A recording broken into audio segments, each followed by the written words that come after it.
ನಮಸ್ಕಾರ ವೀಕ್ಷಕರೇ, Karnataka power TV ನ್ಯೂಸ್ಗೆ ತಮ್ಮೆಲ್ಲರಿಗೂ ಸ್ವಾಗತ. ವಾರ್ತೆಗಳ ವಿವರ.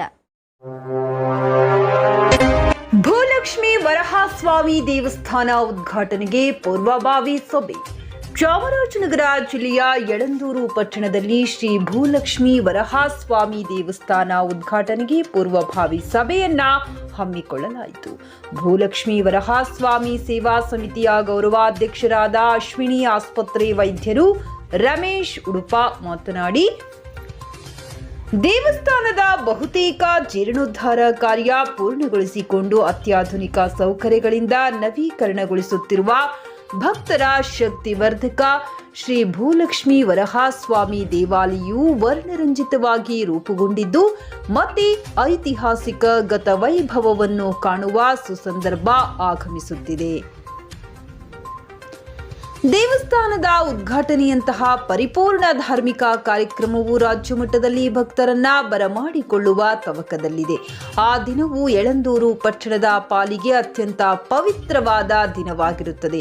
ಯೋಜನೆಗಳಿಲ್ಲದೆ ಯಾವುದೇ ಒಂದು ಕಾರ್ಯಕ್ರಮವು ಯಶಸ್ವಿಯಾದ ಉದಾಹರಣೆಗಳಿಲ್ಲ. ಹಾಗಾಗಿ ಮಹತ್ ಕಾರ್ಯದ ಬಗ್ಗೆ ಒಂದು ಉತ್ತಮ ಯೋಜನೆ ರೂಪಿಸಲು ಸಭೆ ಕರೆಯಲಾಗಿದೆ. ಪದಾಧಿಕಾರಿಗಳು ಹಾಗೂ ಭಕ್ತಾದಿಗಳ ಸಮ್ಮುಖದಲ್ಲಿ ಧಾರ್ಮಿಕ ಸಭೆ ಸಮಾಲೋಚನೆಯ ಬಗ್ಗೆ ಚರ್ಚೆ ಮಾಡಲಾಗಿದೆ. ಮುಂದಿನ ದಿನಗಳಲ್ಲಿ ಪ್ರತಿಯೊಬ್ಬ ಗುರು ಹಿರಿಯರೆಲ್ಲರೂ ಒಂದೊಂದು ಅಮೂಲ್ಯವಾದ ಸಲಹೆ ಸೂಚನೆಗಳು ದೊರೆಯುವ ವಿಶ್ವಾಸವಿರುವುದರಿಂದ ಯಳಂದೂರು ಪಟ್ಟಣದ ಯಜಮಾನರುಗಳು, ಕುಲಸ್ಥರು, ವಿವಿಧ ಸಂಘ ಸಂಸ್ಥೆಗಳ ಅಧ್ಯಕ್ಷರು ಮತ್ತು ಧಾರ್ಮಿಕ ಸಂಘಟನೆಗಳ ಅಧ್ಯಕ್ಷರು, ಸಮಿತಿಯ ಪದಾಧಿಕಾರಿಗಳು ಹಾಗೂ ನಿರ್ವಹಣಾಗಾರರು ದಯಮಾಡಿ ಸೂಕ್ತ ಸಲಹೆಗಳು ಹಾಗೂ ಮಾರ್ಗದರ್ಶನವನ್ನ ನೀಡಿ ದೇವಸ್ಥಾನದ ಉದ್ಘಾಟನಾ ಕಾರ್ಯಕ್ರಮವು ಐತಿಹಾಸಿಕ ಹಿನ್ನೆಲೆ ಮರುಕಳಿಸುವಂತಾಗಲು ತಮ್ಮ ತಮ್ಮ ಜವಾಬ್ದಾರಿಗಳನ್ನು ಭಕ್ತಿಪೂರ್ವಕವಾಗಿ ನಿಭಾಯಿಸಿ ಭಗವಂತನ ಕೃಪೆಗೆ ಪಾತ್ರರಾಗಬೇಕೆಂದು ಶ್ರೀ ಭೂಲಕ್ಷ್ಮಿ ವರಹಾ ಸೇವಾ ಸಮಿತಿಯು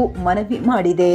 ಈ ಸಂದರ್ಭದಲ್ಲಿ ಸಮಿತಿಯ ಅಧ್ಯಕ್ಷರು ಡಾಕ್ಟರ್ ಶಶಿಕಲಾ ರಮೇಶ್, ಕಾರ್ಯದರ್ಶಿ ನಂಜುಂಡಮೂರ್ತಿ ಸಿ, ಸಂಘಟನಾ ಕಾರ್ಯದರ್ಶಿ ರಂಗಪ್ರಸಾದ್, ಪ್ರಧಾನ ಅರ್ಚಕರು ವೈಕೆ ಮುರಳಿ ಹಾಗೂ ಸೇವಾ ಸಮಿತಿಯ ಸಲಹೆಗಾರರು, ನಿರ್ದೇಶಕರು, ಪದಾಧಿಕಾರಿಗಳು ಮತ್ತು ಶಿಕ್ಷಕ ರಂಗನಾಥ್ ಹಾಜರಿದ್ದರು. ವರದಿ ಮಣಿಕಂಠ ನಾಯ್ಕ್, ಚಾಮರಾಜನಗರ.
ನೀವಿನ್ನು ನಮ್ಮ ಚಾನೆಲ್ಗೆ ಸಬ್ಸ್ಕ್ರೈಬ್ ಮಾಡಿಲ್ಲವೇ? ಹಾಗಿದ್ರೆ ತಡಬೇಕೆ? ಹಿಂದೆ ಸಬ್ಸ್ಕ್ರೈಬ್ ಮಾಡಿ, ಬೆಲ್ ಐಕಾನ್ ಪ್ರೆಸ್ ಮಾಡಿ, ಶೇರ್ ಮಾಡಿ, ಕಮೆಂಟ್ ಮಾಡಿ.